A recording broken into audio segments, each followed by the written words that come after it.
ನೀವು ವೃಷಭ ರಾಶಿಯವರಾಗಿದ್ರೆ ಈ ವಿಡಿಯೋ ಬಹಳ ಇಂಪಾರ್ಟೆಂಟ್ ಆಗಿದೆ. ಅಥವಾ ನಿಮಗೆ ಗೊತ್ತಿರೋರು ಅಥವಾ ಯಾರು ವೃಷಭ ರಾಶಿ ಅಂತ ಗೊತ್ತಿಲ್ವಾ, ದಯವಿಟ್ಟು WhatsApp, Facebook, messenger, Telegram, Instagram ಎಲ್ಲ ಕಡೆ ವಿಡಿಯೋನ ಶೇರ್ ಮಾಡಿಬಿಡಿ. ಬಹಳ ಪ್ರಮುಖವಾದಂತಹ ವಿಚಾರವೊಂದನ್ನ ವೃಷಭ ರಾಶಿಯವರು ತಿಳಿಸಬೇಕು. ಅದು ಶುಕ್ರ ನೀಚತ್ವ ಸ್ಥಿತಿ. ಸೆಪ್ಟೆಂಬರ್ 2ನೇ ತಾರೀಕಿನ ತನಕ ವೃಷಭ ರಾಶಿಗೆ ಅಧಿಪತಿಯಾದ ಶುಕ್ರ ಗ್ರಹ ಕನ್ಯಾ ರಾಶಿಯಲ್ಲಿ ನೀಚ ಸ್ಥಿತಿಯಲ್ಲಿ ಇರಲಿದ್ದಾನೆ ಸೆಪ್ಟೆಂಬರ್ 2ನೇ ತಾರೀಕಿನ ತನಕ. ಈ ವಿಚಾರದ ಬಗ್ಗೆ ನಾನು ಸುವರ್ಣ ನ್ಯೂಸಲ್ಲಿ ಕೂಡ ಹಿಂದಿನ ಬಾರಿ ಕಾರ್ಯಕ್ರಮ ಮಾಡಿ ಆ ವಿಡಿಯೋನ ನಾನು ಫೇಸ್ಬುಕ್ಕಲ್ಲಿ ಹಾಕಿದ್ದೇನೆ. ನಾನು ಆ್ಯಕ್ಚುಲಿ ಅದು ಯೂಟ್ಯೂಬಲ್ಲಿ ಹಾಕೋಕ್ಕಾಗಲ್ಲ, ಫೇಸ್ಬುಕ್ಕಲ್ಲಿ ಹಾಕಿದ್ದೇನೆ ಆ ವಿಡಿಯೋನ. ಸೊ ನೋಡಿ, ಅದನ್ನು ನಾನು ಫೇಸ್ಬುಕ್ಕಲ್ಲಿ ನೋಡ್ಕೊಳ್ಬಹುದು. ಸೊ ಯಾಕೆ ಇದನ್ನು ತಿಳಿಸ್ತಾ ಇದ್ದೀನಿ ಅಂತಂದರೆ, ಶುಕ್ರ ವೃಷಭ ರಾಶಿಗೆ ಅಧಿಪತಿ.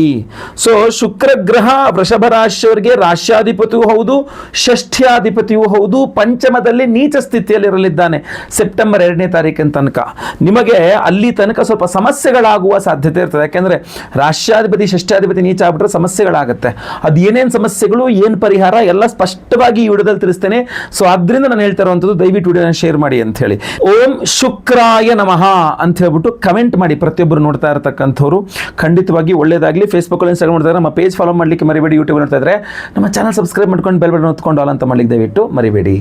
ನಮಸ್ಕಾರ, ನಾನು ವಿಠಲ್ ಭಟ್ ಮಾತಾಡ್ತಾ ಇರತಕ್ಕಂಥದ್ದು.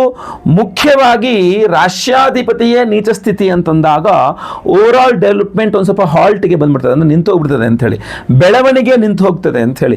ಬಹುಮುಖ್ಯವಾಗಿ ಸೆಪ್ಟೆಂಬರ್ ನಿಮ್ಮ ಬಹಳ ಚೆನ್ನಾಗಿದ್ದಂಥ ನಿಮ್ಮ ಬೆಳವಣಿಗೆ ಸೆಪ್ಟೆಂಬರ್ 2ನೇ ತಾರೀಕಿನ ತನಕ ಒಂಥರ ಪಾಸ್ ಆದಂಗೆ, ನಿಂತು ಹೋದಂಗೆ ನಿಮ್ಮ ಅನುಭವಕ್ಕೆ ಬರುತ್ತೆ. ಸೊ ಬಹಳ ಮುಖ್ಯವಾಗಿ ಎಲ್ಲರೂ ನಿಮ್ಮನ್ನೇ ಕೇಳ್ತಾ ಇದ್ರು, ಸಡನ್ ನಿಮ್ಮನ್ನು ಕೇಳೋದೇ ಇಲ್ಲ, ಯಾರು ನಿಮ್ಮನ್ನು ಗುರುತಿಸಲ್ಲ, ನಿಮ್ಮ ಕಷ್ಟ ಗುರುತಿಸೋದಿಲ್ಲ. ನಿಮ್ಗೆ ಅನ್ಸುತ್ತೆ, ಏನು ಸಡನ್ನಾಗಿ ಏನಾಗೋಯ್ತು, ಮೊನ್ನೆವರೆಗೆಲ್ಲ ಸರಿ ಇತ್ತಲ್ಲ, ಏನಾಗೋಯ್ತು ನಿಮಗೆಲ್ಲ, ನನಗೆ ಯಾಕೆ ನನ್ನ ಸೈಡ್ ಲೈನ್ ಮಾಡ್ತಾ ಇದ್ದಾರೆ? ಯಾಕೆಂದರೆ ನಿಮ್ಮನ್ನು ಸೈಡ್ ಲೈನ್ ಮಾಡಿ ಇನ್ನೊಬ್ಬರಿಗೆ ಇಂಪಾರ್ಟೆನ್ಸ್ ಪ್ರಾಮುಖ್ಯತೆ ಕೊಡ್ಲಿಕ್ಕೆ ಶುರು ಮಾಡ್ತಾರೆ. ನಿಮಗೆ ಅನುಮಾನ ಬರುತ್ತೆ, ಯಾಕೆ ಹೀಗೆ ಮಾಡ್ತಾ ಇದ್ದಾರೆ ಇವರು, ನನ್ನನ್ನು ಯಾಕೆ ತಳ್ತಾ ಇದ್ದಾರೆ ದೂರ, ಏನಾಯಿತು, ನಾನೇನು ತಪ್ಪು ಮಾಡಿದೆ ಅನ್ನೋರುತ್ತೆ, ಒಂದು ಪ್ರಶ್ನಾರ್ಥಕ ಚಿಹ್ನೆ ಬಂದ್ಬಿಡುತ್ತೆ ನಿಮಗೆ. ಸೊ ಇದು ಮೊಟ್ಟ ಮೊದಲನೇದಾಗ್ತಕ್ಕಂಥದ್ದು ವೃಷಭ ರಾಶಿಯವರಿಗೆ ಐಡೆಂಟಿಟಿ ಕ್ರೈಸಸ್ ಅಂತ ಹೇಳಿ. ಇದು ಬಹಳ ಮುಖ್ಯವಾಗಿ ಅನುಭವಿಸಬೇಕಾಗತ್ತೆ ಸೆಪ್ಟೆಂಬರ್ 2ನೇ ತಾರೀಕಿನ ತನಕ. ಪರಿಹಾರ ವಿಡಿಯೋ ಎಂಡಲ್ಲಿ ಹೇಳ್ತೀನಿ, ಎಂಟು ತನಕ ನೋಡಿ. ಇದೇ ಥರ ನೆಕ್ಸ್ಟ್ ಇನ್ನೇನು ಸಮಸ್ಯೆ ಆಗಬಹುದು ಅಂತಂದರೆ, ಬಹುಮುಖ್ಯವಾಗಿ ಮಕ್ಕಳ ವಿಚಾರದಲ್ಲಿ ಸಮಸ್ಯೆ. ನೀವು ವೃಷಭ ರಾಶಿಯವರಾಗಿ ಸಂತಾನ ಆಗಿಲ್ಲ, ಸಂತಾನಕ್ಕೆ ಪ್ರಯತ್ನ ಮಾಡ್ತಾ ಇದ್ದೀರಾ, ಸೆಪ್ಟೆಂಬರ್ 2ನೇ ತಾರೀಕಿನ ತನಕ ಹಿನ್ನಡೆ ಆಗುತ್ತೆ. ನೀವೆಷ್ಟೇ ಸಂತಾನಕ್ಕೆ ಪ್ರಯತ್ನ ಪಟ್ಟರು ಸಂತಾನಕ್ಕೆ ಅದು ಕೂಡಿ ಬರೋದಿಲ್ಲ, ಗರ್ಭಧಾರಣೆ ಕೂಡಿ ಬರೋದಿಲ್ಲ. ಅದರಲ್ಲಿ ಗಂಡಸರಿಗಾದರೆ ಏನೇನೋ ಹೊಸ ಹೊಸ ರೀತಿಯ ಸಮಸ್ಯೆಗಳು, ಅಥವಾ ಸ್ಪರ್ಮ್ ಕೌಂಟ್ಸ್ ಕಡಿಮೆ ಅನ್ನೋವಂಥದ್ದು ಏನೋ ಒಂದು ಆಗುತ್ತೆ. ಸೆಪ್ಟೆಂಬರ್ 2ರ ನಂತರ ಸರಿ ಹೋಗುತ್ತೆ ಬಿಟ್ಟರೆ ಅಲ್ಲಿ ತನಕ ಸರಿ ಹೋಗೋದಿಲ್ಲ ಅಂತ. ಅಥವಾ ಆಲ್ರೆಡಿ ಮದುವೆ ಆಗಿದ್ದು ಮಕ್ಕಳಿದ್ದಾರೆ, ಆಲ್ರೆಡಿ ಮಕ್ಕಳಿದ್ದಾರೆ ನಿಮಗೆ, ಆಯಿತಾ, ಮಕ್ಕಳ ವಿಚಾರದಲ್ಲೂ ಕೂಡ ಆ ಮಕ್ಕಳು ನಿಮ್ಮ ಮಾತು ಕೇಳ್ತಾ ಇಲ್ಲ, ಆ ಮಕ್ಕಳು ಏನೋ ಎದುರುತ್ತರ ಕೊಡ್ತಾ ಇದ್ದಾರೆ. ಮಕ್ಕಳ ವಿಚಾರದಲ್ಲೇ ಒಂದು ಸ್ವಲ್ಪ ಮಕ್ಕಳು ನಿಮಗೆ ಜಗಳ, ದೊಡ್ಡ ಮಗ ಜಗಳ ಮಾಡ್ಕೊಂಡು ಮನೆ ಬಿಟ್ಟು ಹೋದ, ಅಥವಾ ಹೋಗ್ತೀನಿ ಅಂತ ಹೆದರಿಸ್ತಾ ಇದ್ದಾನೆ, ಅಥವಾ ಅವನು ಹೇಳಿದ್ದೇ ಹಠ ಮಾಡ್ತಾ ಇದ್ದಾನೆ. ಸೊ ಈ ಥರ ಮಕ್ಕಳ ವಿಚಾರದಲ್ಲಿ ಒಂದು ಸ್ವಲ್ಪ ತುಂಬ ಸಮಸ್ಯೆ ಆಗ್ಬಿಡುತ್ತೆ ಸೆಪ್ಟೆಂಬರ್ 2ನೇ ತಾರೀಕಿನ ತನಕ ವೃಷಭ ರಾಶಿಯವರಿಗೆ. ಇನ್ನು ಮೂರನೇದಾಗಿ ಬಹಳ ಇಂಪಾರ್ಟೆಂಟ್, ಕೈ ಹಾಕದಂಥ ಕೆಲಸಗಳೆಲ್ಲ ನಿಂತು ಹೋಗ್ಬಿಡ್ತದೆ ದುಡ್ಡಿನ ಶಾರ್ಟೇಜಿಂದಾಗಿ. ಇದರಲ್ಲಿ ನೀವು ದಬ ನಿಮ್ಮ ಕೆಲಸಗಳೆಲ್ಲ ಆಗ್ತಿದ್ವು, ಹೂ ಆಯ್ತದಂಗೆ ಎಲ್ಲ ಕೆಲಸ, ಅದು ಇದು ಎಲ್ಲ ಫಸ್ಟ್ ಕ್ಲಾಸ್ ಎಲ್ಲ ಕೆಲಸ ಆಗ್ತಾ ಇದೆ ಅಂತ. ಆದರೆ ಸಡನ್ನಾಗಿ ಏನಾಗ್ಬಿಡುತ್ತೆ ನಿಮಗೆ, ಯಾವ ಕೆಲಸ ಆಗಬೇಕಲ್ಲ ಅದಕ್ಕೇನು ದುಡ್ಡು ಬೇಕಾಗಿತ್ತಲ್ಲ, ಆ ದುಡ್ಡು ನಿಂತು ಹೋಗ್ಬಿಡುತ್ತೆ. ಯಾವಾಗ ದುಡ್ಡು ನಿಂತು ಹೋಗ್ಬಿಡುತ್ತೆ, ಅಥವಾ ನಾನು ಮೊದಲನೇ ಪಾಯಿಂಟ್ ಹೇಳಿದೆ ನಿಮ್ಗೆ ಐಡೆಂಟಿಟಿ ಕ್ರೈಸಿಸ್ ಅಂತ, ಯಾರು ನಿಮ್ಗೆ ಗುರುತಿಸಲ್ಲ ಅಥವಾ ನಿಮ್ಮ ಸೈಡ್ ಲೈನ್ ಮಾಡ್ತಾರೆ ಅಂತ, ಎಲ್ಲ ನಿಮ್ಮನ್ನು ಸೈಡ್ ಲೈನ್ ಮಾಡ್ತಾರೆ ಅಂತ ನಿಮ್ಮ ಕೆಲಸಗಳು ಯಾರು ಮಾಡ್ಕೊಡೋಕೆ ಪರವಾಗಿಲ್ಲ, ಇವ್ರೇನು ಇಂಪಾರ್ಟೆಂಟ್ ಅಲ್ಲ ಅನ್ಸುತ್ತೆ, ಇವರಿಂದ ನನಗೇನು ಆಗಬೇಕಾಗಿಲ್ಲ ಅನ್ಸುತ್ತೆ ಅಂತ ನಿಮ್ಮ ಕೆಲಸ ಮಾಡ್ಕೊಡೋದೇ ಇಲ್ಲ. ಒಂದೇ ದುಡ್ಡಿಲ್ಲ ಅಂಥೇಳಿ, ಅಥವಾ ಬೇರೆ ಬೇರೆ ಯಾರ್ದೋ ಕೈವಾಡ, ಅಥವಾ ಏನೋ ಗ್ರಹಚಾರ, ಒಟ್ಟು ನೀವು ಕೈ ಇಟ್ಟ ಕೆಲಸಗಳು ಆಗೋದೇ ಇಲ್ಲ. ಸೊ ಅವಾಗ ಏನಾಗ್ಬಿಡುತ್ತೆ, ಅದು ನಿಮಗೆ ದುಃಖ. ಯಾವ ಕೆಲಸಗಳು ಆಗ್ತಾ ಇಲ್ಲ, ಗುರುಳೆ ವೃಷಭ ರಾಶಿ ತಲೆ ಕೆಟ್ಟೋಗ್ಬಿಡಿದೆ ಅಂತ. ಸೆಪ್ಟೆಂಬರ್ 2ನೇ ತಾರೀಕಿನ ತನಕ ಇದೇ ಸಮಸ್ಯೆ ಕಂಟಿನ್ಯೂ ಆಗ್ತದೆ. ಇನ್ನು ಅಷ್ಟೇ ಅಲ್ಲ, ನಿಮಗೆ ಷಷ್ಠ್ಯಾಧಿಪತಿಯು ಶುಕ್ರ ಆದ್ದರಿಂದ ಸಾಲಗಳ ವಿಚಾರ ದೊಡ್ಡ ತಲೆನೋವು ಆಗ್ಬಿಡುತ್ತೆ. ಒಂದು ಫ್ರಾಡ್ ಕೂಡ ಆಗ್ಬೋದು, ನಿಮ್ಮೊಟ್ಟಿಗೆ ಒಂದು ಮೋಸ ಆಗ್ಬೋದು ನಿಮಗೆ ಸಾಲಗಳ ವಿಚಾರದಲ್ಲಿ. ಅಲ್ಲಿ ಸಾಲ ಕೊಡಿಸ್ತೀನಿ, ಇಲ್ಲಿ ಸಾಲ ಕೊಡಿಸ್ತೀನಿ, ನಾನು ಕೊಡಿಸ್ತೀನಿ, ಒಂಚೂರು ನೀನು ಖರ್ಚು ಮಾಡಬೇಕಷ್ಟೇ, ನಾನು ನೋಡ್ಕೊ, ಹಂಗೆ ಹಿಂಗೆ ಅಂತೇಳ್ಬಿಟ್ಟು ಒಂದಿಷ್ಟು ಮಾತ್ರ ದುಡ್ಡು ಕಿತ್ಕೊಂಡು ನಿಮಗೆ ಸಾಲನೂ ಕೊಡಿಸಲ್ಲ, ಏನೂ ಮಾಡಲ್ಲ. ಅಥವಾ ಎಲ್ಲೋ ಒಂದು 6, 7, 8% ಒಡೆ ಸಿಗ್ತಿದ್ದ ಸಾಲವನ್ನು ನಿಮಗೆ 15, 20, 22%ಗೆ 24%ಗೆ ನಿಮ್ಮ ಸಾಲವನ್ನು ಏರಿಸ್ಬಿಟ್ಟು ಈ ತಿಂಗಳಿಗೆ 2%ವರೆಗೂ ನಿಮ್ಮನ್ನು ಏರಿಸ್ಬಿಟ್ಟು ನಿಮಗೆ ಮೋಸ ಮಾಡುವ ಸಾಧ್ಯತೆಯೂ ಇರ್ತದೆ. ಸೊ ಸಾಲ ತೆಗೆದುಕೊಳ್ಬೇಕಾದ್ರೂ ಎಚ್ಚರವಾಗಿರಬೇಕು. ಸಾಲ ಕೊಟ್ಟರೆ ಇನ್ನೊಬ್ಬರಿಗೆ ಬಡ್ಡಿ ಆಸೆಗೆ ಅಂತಂದರೆ ಮುಗಿದೋಯ್ತು. ನೀವು ದಾನ ಅಂತ ಕೊಟ್ಬಿಡಿ, ಸಾಲ ಅಂತ ಕೊಡಬೇಡಿ, ಆಮೇಲೆ ವಾಪಸ್ ಬರೋದಿಲ್ಲ ಅದು. ಅಷ್ಟೇ ಅಲ್ಲ, ನೀವು ಯಾರಿಗೋ ಸಾಲ ಕೊಡಿಸಿದ್ದಿರ್ಬೋದು, ಅಥವಾ ನೀವು ಮಾಡಬೇಕು ಅನ್ನೋ ಎಲ್ಲ ಸಾಲಗಳ ವಿಚಾರದಲ್ಲಿ ತುಂಬ ಸಮಸ್ಯೆ ಆಗಲಿದೆ. ನೀವು ಈ ಹಿಂದೆ ತಗೊಂಡು ಸಾಲದ ಬಗ್ಗೆನೂ ಸಹ ಹೆಂಗಸರು ನಿಮಗೆ ಅವಮಾನ ಮಾಡ್ತಾರೆ, ಹೆಂಗಸರಿಂದ ಅವಮಾನ ಆಗ್ತದೆ, ಗಂಡಸರಿಗೂ ಆಗ್ತದೆ, ಹೆಂಗಸರಿಗೂ ಆಗ್ತದೆ, ಹೆಂಗಸರಿಂದ ಅವಮಾನ ಆಗ್ತದೆ, ಸಾಲಗಳ ವಿಚಾರದಲ್ಲಿ ಮುಖದ ಮೇಲೆ 4 ಜನರ ಮುಂದೆ ಅವಮಾನ ಆಗ್ತದೆ.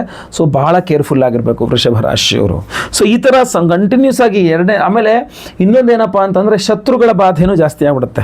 ಸ್ವಲ್ಪ ಈ ಶತ್ರುಗಳ ಕಾಟ ಅಂತೀವಲ್ಲ, ಅದು ಸ್ವಲ್ಪ ಜಾಸ್ತಿ ಆಗ್ಬಿಡ್ತದು, ನಿಮಗೆ ನಷ್ಟವನ್ನು ಉಂಟು ಮಾಡ್ತಾ ಇರ್ತಾರೆ. ಅವ್ರದ್ದು ಹೇಳ್ತಾರಲ್ಲ, ನಂದು ಅವ್ರದ್ದು 2 ಕಣ್ಣು ಹೋದ್ರೂ ಪರವಾಗಿಲ್ಲ, ನಿಮ್ದು 1 ಕಣ್ಣಾರು ತೆಗಿಬೇಕು ಅನ್ನೋ ರೀತಿಯಲ್ಲಿ ಅವರ ಪ್ರಯತ್ನ ಇರ್ತದೆ. ಸೊ ಇದೆಲ್ಲ ರೀತಿಯ ಸಮಸ್ಯೆಗಳಿದ್ದಾಗ ಪರಿಹಾರ ಬಹಳ ಮುಖ್ಯವಾಗಿರುತ್ತೆ. ಅದಕ್ಕೆ ಪ್ರತಿದಿನ ಸೆಪ್ಟೆಂಬರ್ 2ನೇ ತಾರೀಕಿನ ತನಕ, ಅದರ ನಂತರ ಮಾಡಿದ್ರೆ ಒಳ್ಳೆಯದೇ, ಲಲಿತಾ ಸಹಸ್ರನಾಮ ಕೇಳಿಸ್ಕೊಳ್ಳಿ, ಇದೆ ಯೂಟ್ಯೂಬಲ್ಲಿ ಸಿಗುತ್ತೆ. ಆಮೇಲೆ ದುರ್ಗಾ ಅಷ್ಟೋತ್ರ ಓದಿ ಪಠನೆ ಮಾಡಿ, ಅಥವಾ ದುರ್ಗಾ ಕವಚ, ದೇವಿ ಕವಚಂ ಅಂತ ಸ್ತೋತ್ರ ಬರ್ತದೆ, ಅದನ್ನು ಓದ್ಕೊಳ್ಳಿ, ತುಂಬ ಒಳ್ಳೆಯದು. ಮನೆ ಹತ್ರದಲ್ಲಿ ಅಮ್ಮನವ್ರ ದೇವಸ್ಥಾನ ಇದ್ದರೆ ಹೋಗಿ ಕುಂಕುಮಾರ್ಚನೆ ಮಾಡಿಸ್ಕೊಂಡು ಬನ್ನಿ ಸಂಧ್ಯಾ ಕಾಲದಲ್ಲಿ. ಮುತ್ತೈದೆಯರಿಗೆ ಅರ್ಶಿನ, ಕುಂಕುಮ, ತೆಂಗಿನಕಾಯಿ ಇತ್ಯಾದಿ ವಸ್ತ್ರ ಏನಾರು ಕೊಟ್ಟು ಅವ್ರ ಕಾಲಿಗೆ ಬಿದ್ದು ನಮಸ್ಕಾರ ಮಾಡಿ 2 ಅಕ್ಷತೆ ಹಾಕ್ಸ್ಕೊಳ್ಳಿ ನಿಮ್ಮ ತಲೆ ಮೇಲೆ. ಖಂಡಿತವಾಗಿ ಅವರಿಂದ ಅನುಕೂಲ ಆಗಲಿ, ಶುಕ್ರ ದೋಷಗಳು ಪರಿಹಾರ ಆಗಲಿ. ಇಲ್ಲ ಅಂದರೆ ಶುಕ್ರನ ಅಭಿಮಾನಿ ದೇವರು ಅಮ್ಮನವರು ಅಂದಲ್ಲ, ನಿಮಗೋಸ್ಕರ ಒಂದು ಅತ್ಯದ್ಭುತವಾದಂತಹ ದೇವತಾ ಆರಾಧನೆ ಮಾಡಿ ಪವರ್ಫುಲ್ ಆಗಿರತಕ್ಕಂಥ ಪ್ರಸಾದವನ್ನು ಕೊಡ್ತಾ ಇದ್ದೇವೆ. ಅದ್ರ ಬಗ್ಗೆ ತಿಳ್ಕೊಳ್ಬೇಕು ನೀವು. ಆಗಸ್ಟ್ 12ನೇ ತಾರೀಕು ಭೀಮನ ಅಮಾವಾಸ್ಯೆ ಮಹಾಸೂರ್ಯಗ್ರಹಣದ ದಿವಸ ನಮ್ಮ ಯಾಗಶಾಲೆಯಲ್ಲಿ ಅದ್ಭುತವಾಗಿರತಕ್ಕಂತಹ ಶೂಲಿನಿ ದುರ್ಗಾ ಹೋಮವನ್ನು ಮಾಡ್ತಾ ಇದ್ದೇವೆ.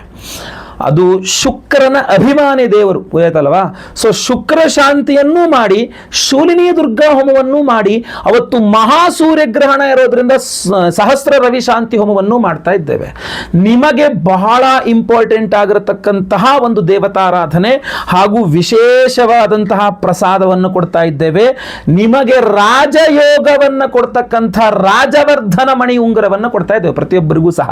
ಸಂಕಲ್ಪ ಸೇವೆ ಕೊಟ್ಟವರಿಗೆ ಸ್ಕ್ರೀನ್ ಮೇಲೆ ಕಾಣುವಂಥ ನಂಬರ್ಗೆ ನಿಮ್ಮ ಹೆಸರು, ಗೋತ್ರ ಗೊತ್ತಿದ್ರೆ, ನಕ್ಷತ್ರ ಗೊತ್ತಿದ್ರೆ, ನಿಮ್ಮ ರಾಶಿ ಹಾಗೂ ನಿಮ್ಮ ವಿಳಾಸವನ್ನು ವಾಟ್ಸಪ್ ಮಾಡ್ಕೊಳ್ಳಿ ಸಾಕು. ಅವತ್ತು ಲೈವ್ ಅಲ್ಲಿ, ಅವತ್ತು ಬುಧವಾರ, ಆಗಸ್ಟ್ 12ನೇ ತಾರೀಕು ಬುಧವಾರ ಅಮಾವಾಸ್ಯೆ, ಭೀಮನ ಅಮಾವಾಸ್ಯೆ ದಿವಸವೇ ಮಾಡ್ತಾ ಇದ್ದೇವೆ. ಈ ವಿವಾಹ, ದಾಂಪತ್ಯ ಸಮಸ್ಯೆಗಳ ಪರಿಹಾರಕ್ಕೆ ಸ್ವಯಂವರ ಪಾರ್ವತಿ ಹೋಮವನ್ನು ಮಾಡ್ತಾ ಇದ್ದೇವೆ. ಅದರಲ್ಲೂ ಈ ವಿಶೇಷವಾಗಿರತಕ್ಕಂಥ ರಾಜವರ್ಧನ ಮಣಿ ಉಂಗುರ ಎನರ್ಜೈಸ್ ಆಗುತ್ತೆ ಅದಲ್ವಾ. ಶುಕ್ರ ಶಾಂತಿ ಹೋಮ, ಗುರು ಶಾಂತಿ ಹೋಮ, ಶನಿ ಶಾಂತಿ ಹೋಮವು ಸಹ ಆಗ್ತದೆ. ಸೊ ಈ ವಿಶೇಷವಾಗಿರತಕ್ಕಂಥ ಹೋಮಗಳಲ್ಲಿ ನೀವು ಸಂಕಲ್ಪ ಸೇವೆ ಕೊಟ್ಕೊಂಡ್ರೆ ಅವತ್ತು ಲೈವಲ್ಲಿ ನಿಮ್ಮ ಹೆಸರು ಸಂಕಲ್ಪ ಆಗುತ್ತೆ. ಅವತ್ತು ಸೂರ್ಯಗ್ರಹಣನೂ ಇರೋದ್ರಿಂದ ಇಲ್ಲಿ ಆಚರಣೆ ಇಲ್ಲ, ಯಾಕೆಂದ್ರೆ ಇಲ್ಲಿ ಕಾಣಿಸ್ತಾ ಇಲ್ಲ, ಆದರೆ ಅದರ ಪ್ರಭಾವ ಇರುತ್ತೆ. ಸೂರ್ಯಗ್ರಹಣದ ದುಷ್ಪ್ರಭಾವವು ಪರಿಹಾರವಾಗಿ ಶುಭ ಫಲವೂ ನಿಮಗೆ ಚೆನ್ನಾಗಿ ಸಿಗಬೇಕು. ರಾಜವರ್ಧನ ಮಣಿಯ ಉಂಗುರವನ್ನ ಎನರ್ಜೈಸ್ ಮಾಡ್ತಕ್ಕಂಥದ್ದು ಶೂಲಿನಿ ದುರ್ಗಾ ಹೋಮ. ಅದಕ್ಕೆ ನಾನು ಈಗ ಸಿಂಪಲ್ ಪರಿಹಾರದಲ್ಲಿ ಹೇಳಿದ್ದು, ದುರ್ಗಾದೇವಿ ಆರಾಧನೆ ಜಾಸ್ತಿ ಮಾಡ್ಕೊಳ್ಳಿ ಶುಕ್ರದೋಷ ಪರಿಹಾರಕ್ಕೆ ಅಂತ.